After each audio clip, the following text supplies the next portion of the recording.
Welcome to Ruffing the Passer, show where I talk football, miscellaneous stuff, and mostly football. I'm your host, Sam Ruffing, and it's kind of weird being a one-man podcast. You just kind of have to talk constantly and give your opinions out. You can't really sit down and have a conversation with somebody, because, most podcasts, it's generally two people, and you can just bounce off each other. One guy can talk while the other stays silent, but no, I'm just sitting here having to do all the work. Not that I'm looking for a podcast host, I don't know, it's kind of strange. Because I feel like I'm more of a talk show than a podcast, but I also sometimes feel like a podcast. It's very odd. Would you guys like me to ramble more in these podcasts and just kind of have a nice chill conversation? Because if so, let me know in the comments. I would be interested to hear your thoughts. Because as of right now, this podcast is really more just me getting out my opinions fire after fire after fire, or what my opinions are, obviously. And how quickly I, spit them out, just like I spit bars in my spare time, obviously. I'm just kidding, I don't do that. But I would like to know, because, it is kind of chilly, so it is nice to get your opinions out there quickly, at least as quickly as I can, because it's just so strange. I don't know. We had an interesting week of NFL news. There was a lot of big news, and I'm going to start with the biggest news of all. The Carolina Panthers are trading up with the Chicago Bears to acquire the number 1 overall pick. They are sending the Chicago Bears way. Their first this year and next year. Their second this year and next year. And DJ Moore in exchange for the first overall pick. That is a massive haul that they're giving up to select an unknown quarterback at number 1, who obviously at number 1 could very well, it's a high likelihood of succeeding, but also is completely random and could bust. And for the Bears, you just received a haul equivalent to that of Russell Wilson. Only you didn't have to give away your franchise quarterback. And it was for an unknown quarterback, not a guy who's been a 10-time Pro Bowler. So I'm just going to say it right now. I think the Bears, as of currently, won this trade. I mean, getting DJ Moore, who is one of the top receivers in the NFL over the past however many years he's played, 5 seasons, having a 1,000-yard season after a 1,000-yard season with quarterbacks like Teddy Bridgewater and Cam Newton and Baker Mayfield and Phillip Walker. That's a pretty impressive feat. He's had 5,200 receiving yards in his career. He's only missed 2 starts, and the Bears, for a team that needs receiving in a league where you really got to have weapons, that's just a good steal. I mean, the Bears had Chase Claypool, who did nothing. They had Darnell Mooney, who was okay. Cole Kmet was good, but no true number 1 threat at receiver. And now with DJ Moore, they have that. It's a fantastic move. And honestly, it kind of reminds me of what Philly did last year, where they had 3 first-round picks last year. And even with those, they selected one player, I can't remember who, but they traded one of them for a star receiver, A.J. Brown, to the Tennessee Titans. And then they traded the other first-round pick they had this year, last year, to the New Orleans Saints for them to move up.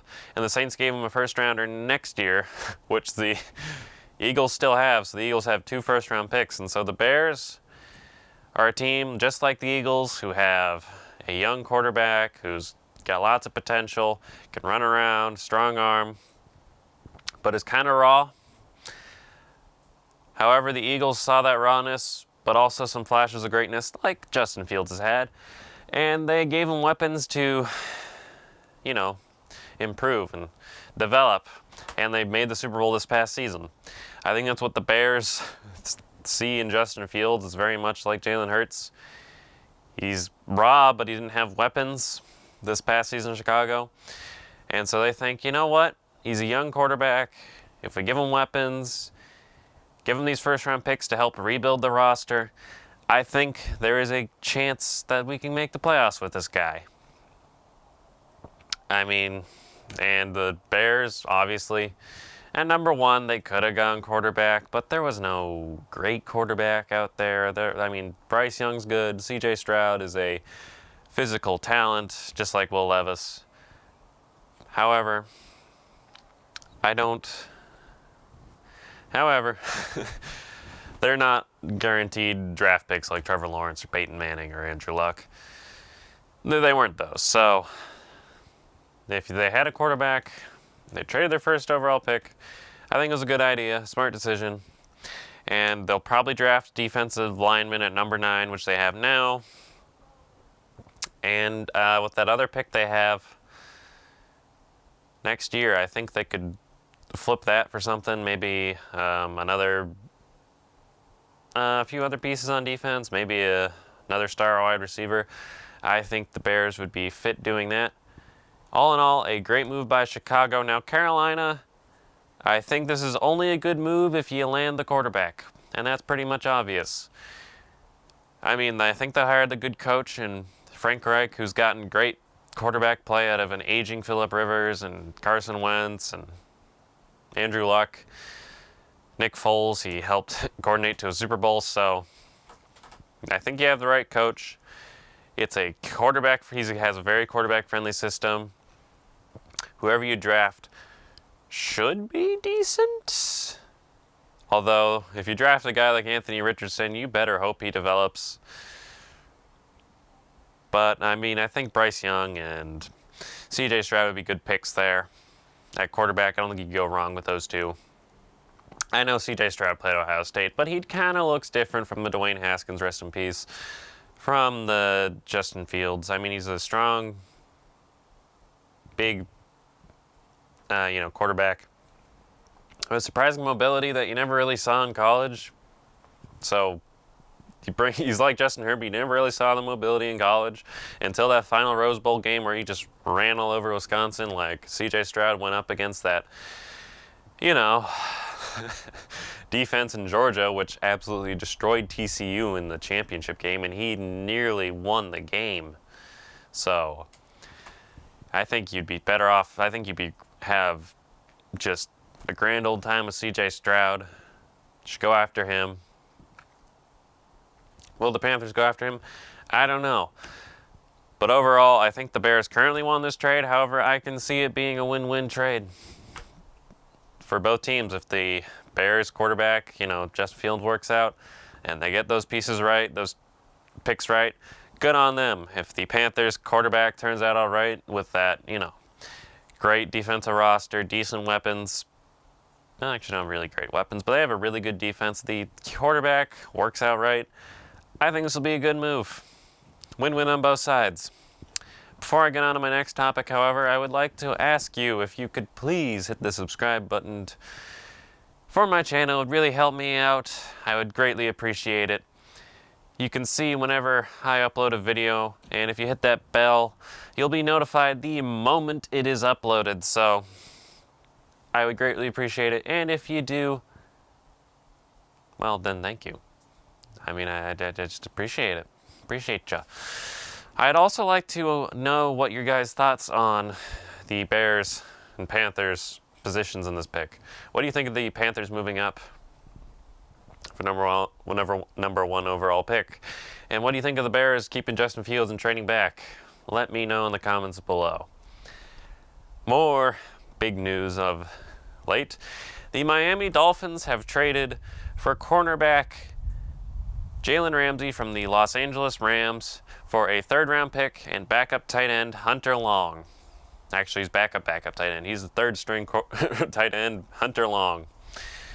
First of all, I don't understand why the Rams would trade him. I know Jalen Ramsey's getting older and he's expensive and they need cap space, but he's also a top cornerback in the league who's had 4 interceptions in each of the last 2 seasons. He was crucial to your Super Bowl run.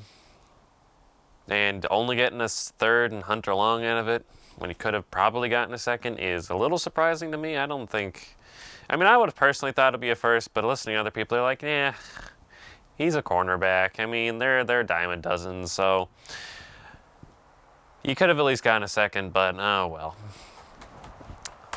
I guess they do save cap space, and the NFL doesn't make sense sometimes. But for the Dolphins, what a trade. I mean, they already had a secondary that was pretty decent with, Xavier Howard and among other players. And now, who's an absolute ball hog. I mean, he has had a 10 interception season. He gets picks all over the place. And now that you add Jalen Ramsey, who's had 4 picks each of the last 2 seasons, that makes you really, really good and scary on defense. And I think the Dolphins really need to make this move. I mean, the NFL nowadays, the Dolphins don't have the greatest quarterback in Tua, even though I really like Tua. But they know that he's not necessarily a Patrick Mahomes or a Justin Herbert or a Josh Allen, Joe Burrow type. He's more of a Jimmy Garoppolo, but higher ceiling, better Jimmy Garoppolo. So they need to build a great roster around him, and if that, they're going to compete with other teams next season. And so the addition of Jalen Ramsey to fight off guys in the AFC like, Travis Kelce, Stephon Diggs, who's in their own division, Garrett Wilson on the Jets, who, if he gets Aaron Rodgers, will probably go off, Devontae Adams, Keenan Allen, Mike Williams, Jerry Jeudy, Cortland Sutton, those guys in the AFC. Oh yeah, not to mention Calvin Ridley in the South now with the Jaguars. This is a great move. You get a lockdown corner who's been one of the best for years. He's physical, he's mouthy, he's won a Super Bowl already, so he's got that experience.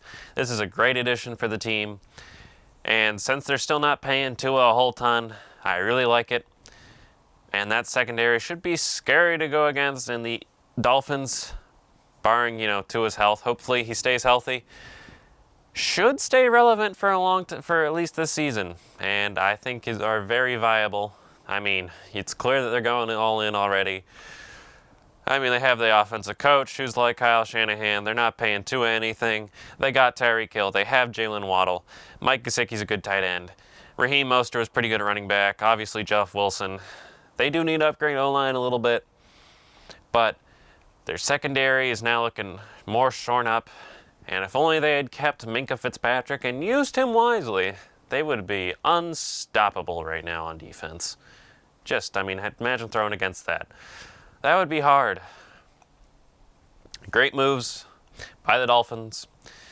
I really like it. Now on to what I thought personally are some great free agent signings. And yes, it's because I'm a homer and because I'm a Broncos fan who's sounding like Brandon Perna right now. That's good sports. The Denver Broncos have made 2 splash moves in free agency thus far. And boy, am I excited about them. They have signed left guard Ben Johnson from the Baltimore Ravens. They're signing him to a 4-year contract worth something like $27 million or dollars. I don't know. Maybe that's just in guaranteed money. But Ben Johnson, as I found out today, was rated like top 3 offensive guard last season by Pro Football Focus. He was number 3 in run blocking and number 15 in pass blocking, according to their grades. And for a team which allowed Russell Wilson to get sacked 50 times last year, oh boy, am I excited. Also, it gets better. Not only for the fact that, they're replacing Dalton Reisner, who's peaked in his rookie season, has been very, very mid to worst to below average over his career. They also signed right tackle from the San Francisco 49ers, Mike Mcglinchy, to a 5-year, $87 million deal. And maybe that's a lot of money. I don't really care because Mike Mcglinchy is one of the best right tackles in the NFL. And hopefully, knock on wood, there's wood below me, so. And, grab your rabbit's foot, whatever. He stays healthy and finally shores up the Broncos' right tackle issues that they've been having since 2014. I swear they haven't had a good right tackle in ages. I think Brian Clady was a left tackle. Like, I don't know the last time a good right tackle. I mean, they were supposed to solve it with Menelik Watson in 2017. Didn't work. Donald Stevenson in 2016 was supposed to solve it. Didn't work. And then this past season, and then Jawan James was supposed to solve it. Didn't work. And just kept getting worse and worse. Billy Turner was supposed to be the fix last year. Obviously, he wasn't. So I am super, super excited for that. Because the last time Russell Wilson had an O-line that was on paper this good, and the team was actually trying to run the O-line, was 2014, and all he did that year was make the Super Bowl and throw the worst interception ever. Now, obviously, hopefully he doesn't throw the interception. However, it really seems like to me that Sean Payton has come here for one goal: money. The other goal, which I have not yet stated, is to solve Russell Wilson. What Denver has brought him in for is to solve Russell Wilson. And so he looks at Russell Wilson, and when did he have his most success? In Seattle, when there was a great run game, great defense, and Russell Wilson was really only needed for a few clutch plays a game, like against Green Bay in the NFC Championship game where he had that overtime touchdown and the 24-point comeback to beat the Packers. It's actually 16-point comeback to beat the Packers in overtime. That's what Sean Payton sees in Russ. He's like, you know what? Last time you were good, you ran the ball, you played off play action, and you won a Super Bowl. Enough of this. You're controlling the offense crap. We're not letting you cook. You are going to run the ball. You are going to play off play action, and you will win. I mean, Russell Wilson must be so happy because I don't know the last time his teams have actually tried to upgrade his own line. I mean, there was the Dwayne Brown trade in 2018 for the Seattle Seahawks, but other than that, they traded away his best center in Max Unger in 2015, and that's when it all went downhill as the O-line fell apart. But now, with a new O-line, some new pieces, having Garrett Bowles left tackle, who does hold way too much, but is a solid top 10 tackle in the NFL. And now Ben Johnson left guard, Quinn Miners at right guard, who is an absolute bulldozer in the run game, and Mike McGlinchey at right tackle. This is finally an O-line down in Broncos country has been looking for. And Russell Wilson has been looking for since 2014. Man. If they can get a replacement for Lloyd Cushenberry who's better, I'll be happy. I mean, you could sign Matt Paradis again. I wouldn't be too mad, or just draft a center who's better. But if they can upgrade center, that is a stout O-line, and hopefully it brings Russell Wilson down to 49 sacks this year. If you get 49 sacks, we're in the playoffs, baby. 7 wins. I'm telling you. But beyond that, this makes sense for other reasons, like the fact that the O-line is by far the most underlooked and underrated position in the NFL. I mean, when teams tried to make the Super Bowl, everyone thinks, oh, they need a quarterback, they need wide receivers, they need tight ends and weapons and defense. No, it's the O-line. I mean, the O-line sets the trenches, helps the run game out by just giving them wide margin holes to run through, keeps the quarterback upright to dot it to all those receivers, because, a cornerback can only defend for so long. Defense can only defend for so long before the offense is like, oh, there's a wide open guy. Oh, there's a big hole. It is truly underrated. I mean, you can control the line of scrimmage if the quarterback stays upright. No huge losses like 7-yard sacks or under duress interceptions from pressure. It is hugely important, and this is backed up by the NFL. I mean, who was playing in the Super Bowl this season? Patrick Mahomes and the Chiefs, who had Larry Brown Jr., had Joe Tooney, had Andrew Wiley, had that good center, I can't remember his name, and a decent right tackle. They were playing in the Super Bowl. Mahomes didn't get sacked once. There was no pressure on him at all that night, and he won the game. I mean, there are other reasons he won that game, but that's beyond there. Who were the team they were facing in the Super Bowl? The Philadelphia Eagles. I mean, they're known for having like the best O-line in the NFL. Jordan Mailata, Jason Kelsey, Lane Johnson. Those two guards are pretty dang good. Best O-line. They cruised to the Super Bowl and, just pounded the way through the Chiefs' defense. Would have won if it weren't for crap holding call and Jalen Hurts dropping the ball. But those two teams play in the Super Bowl. I mean, remember when Patrick Mahomes lost the Super Bowl? He was without his right and left tackle. He was playing on an injured ankle, and he faced off against a team who was just getting pressure all night and forcing him to make terrible throws, bad decisions, getting sacked. You know who won that Super Bowl? Tom Brady. I mean, I think he got sacked once or a couple of times, but his O-line was holding them upright that entire game. It was an easy victory. And while, yes, you can play well with the exception at bad O-line like the Bengals did a year ago and made the Super Bowl, they still lost to the Rams, who had Andrew Whitworth at left tackle and a decent O-line there. So 2019, who won? The Kansas City Chiefs. Now, they didn't have a better O-line than the 49ers did, but I mean, they almost lost. The 49ers almost beat the Chiefs that year. If Jimmy Garoppolo hits Emmanuel Sanders, then the 49ers, who have a better O-line, would have won that game. Also, 2018, it was a battle of defense, but you know who won? The New England Patriots, who had a better O-line. 2017, you know who won that Super Bowl? The Eagles, who had the best O-line in the NFL.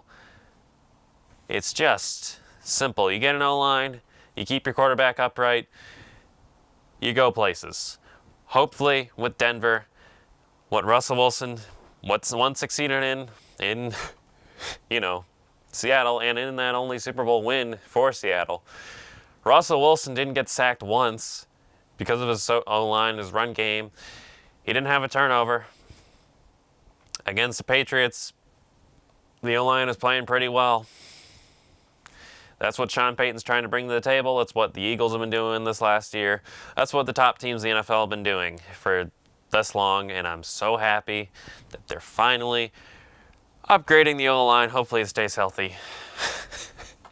And yeah, that should help out Denver tremendously. At least 7 wins next year should be on the table. Good job, Denver. Oh yeah, one more point about the O-line. The Kansas City Chiefs also went out and signed Jawan Taylor at right tackle.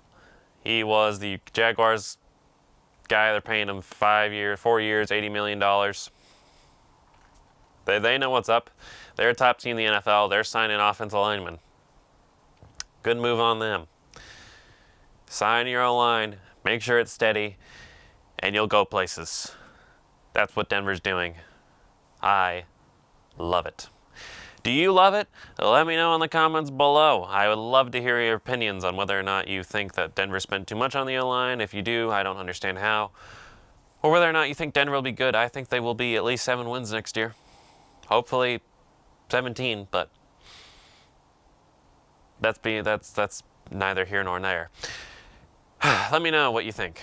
The Las Vegas Raiders are signing Jimmy Garoppolo to a 3-year, $67 million deal.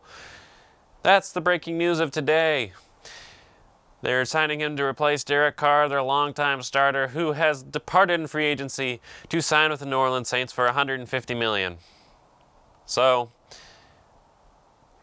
the Raiders sign basically Derek Carr 2.0 for way less than Derek Carr 1.0 was. I'd say that's a steal. Good on the Raiders. Nah, I'm just kidding. I really love this deal, though. I do really like this deal for the Las Vegas Raiders. I mean, they're a team who hasn't been great. They've rarely been great. I mean, since that Super Bowl run in 2003, they made the playoffs twice and only have 0 playoff wins to show for it. Derek Carr led them to the playoffs twice. He was 9 seasons, had a 70 and 80 record, something like that, in his career. And now they get a quarterback who has a 53-21 record. And I know Jimmy Garoppolo's not flashy, but that's top in the NFL. I mean, I don't know the percentages. I'll throw out the win percentage of Jimmy Garoppolo, but that is really, really good. I mean, there are a few quarterbacks who have that high win percentage in the NFL. This is a great move by the Las Vegas Raiders. And I know fans will be downer on it because Jimmy Garoppolo is fun to make fun of. He's like, he had that ugly. He stepped out of the back of the end zone. He overthrew Emmanuel Sanders by 3 miles in the Super Bowl. Like, that thing went farther than Harry Kane's penalty kick. However, even though he's a game manager, so was Alex Smith, a guy who came into Kansas City joining an offensive genius and Andy Reid, who were coming in the Kansas City Chiefs, who were coming off of one of their worst seasons of their career. And he went there.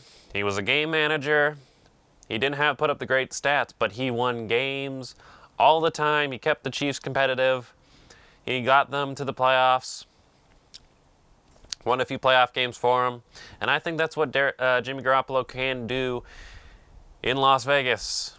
I mean, the man has had many playoff victories. He's been to the NFC Championship game twice. He's played in a Super Bowl, which Derek Carr hasn't. I mean, Derek Carr last year couldn't really do anything with Devontae Adams and Darren Waller. Jimmy Garoppolo, you know what he's had in his career? He's had Bill Belichick, one of the greatest head coaches of all time. He had Josh McDaniels' offense. He went 2-0 in New England before getting injured. In, whatever it was. Oh, in San Francisco, he had George Kittle, Deebo Samuel, Emmanuel Sanders. Obviously, Raheem Mostert in the 2019 season was fantastic. He went to the Super Bowl. What does he have in Las Vegas? The best receiver in the NFL in Devontae Adams. Top 3 tight end in Darren Waller. A top running back in Josh Jacobs. Good O-line. And a really good offensive play caller in Josh McDaniels, who, while is not great as a head coach, I mean, you got to give the man some slack. Obviously, he blew a lot of games. But he also had Derek Carr as his quarterback, it's Derek Carr. I know, he blew like 5, 20, 17-point leads, but Jimmy Garoppolo doesn't blow a huge amount of leads. Just only in big championship games does he blow leads, like the Super Bowl or the NFC Championship game. But I don't think the Raiders are going there. But, I mean, this is an upgrade for Las Vegas. He'll have the weapons to throw to. He only had 4 interceptions last year versus Derek Carr's 14, so he won't ruin the team by throwing costly interceptions. And he's won playoff games. The man has won playoff games unlike Derek Carr. He's made a Super Bowl. He's been to 2 NFC Championship games. I think this is just a great fit for Las Vegas, for a team that really, Josh McDaniels on the hot seat. He needs wins just to steady it out. If you were to draft a quarterback, he probably wouldn't get many wins, would be fired. So, good signing by him. I really like it. And for all those who are downer on it, Kyle Shanahan, who was considered one of the greatest coaches in the NFL, has a losing record without Jimmy Garoppolo. With Jimmy Garoppolo, he has a winning record. He's won 39 games with Jimmy Garoppolo or something like that, which is a lot.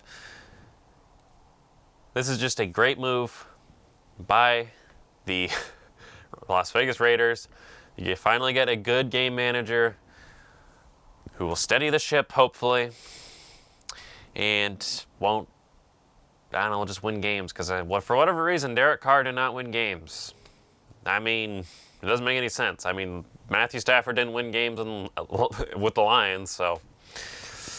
And then Jared Goff comes in after one bad season, has a winning record this year. It's probably going to be like that. Good move by Las Vegas Raiders. Great move. Let me know what your thoughts on the Jimmy Garoppolo signing are in the comments below. I would love to hear them. Yes, I'm going to ask you to give me your thoughts on everything in the comments below. Moving on, Lamar Jackson, after having been tagged by the Baltimore Ravens for a non-exclusive franchise tag, which basically means that he's on the Ravens right now, but other teams can interview him, and if they want to sign him and the Ravens don't match their offer, then they will get Lamar Jackson and have to trade away 2 first-round picks. Now, of course, when everyone was hearing about this rumor and it actually happened, they thought teams would be lining up to sign Lamar Jackson, like the Falcons or the Panthers or the Raiders or the Jets, Commanders, whoever. However,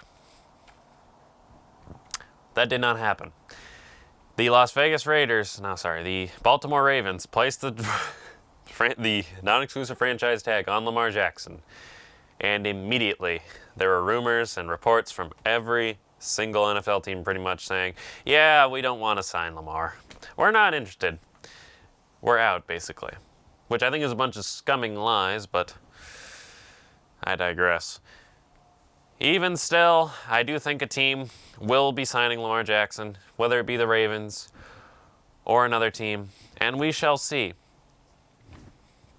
But I have 3 teams who I think could sign Lamar Jackson and benefit dearly from it, and they're not teams I've discussed before.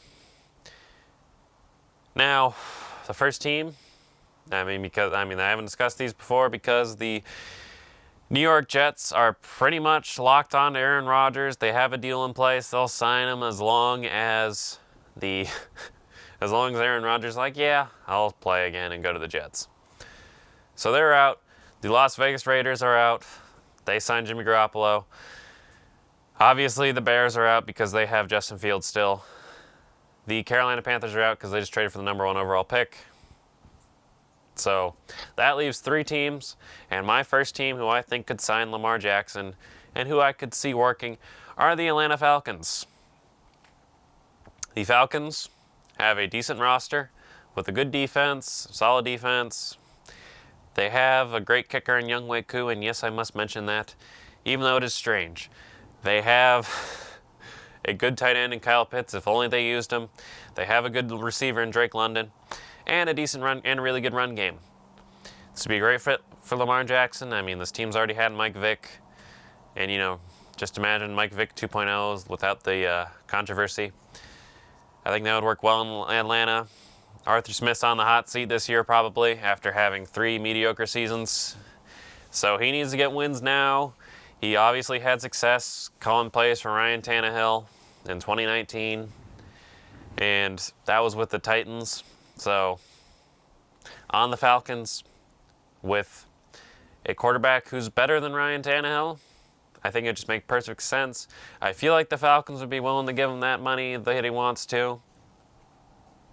So, just a match, perfect match. Well, not perfect, but good match. Sign him. Also in that division, you got Derek Carr, whoever the first overall pick's going to be, and probably Baker Mayfield to the Tampa Bay Buccaneers. I don't know at this current moment, but that would be an easy division win, and who knows from there.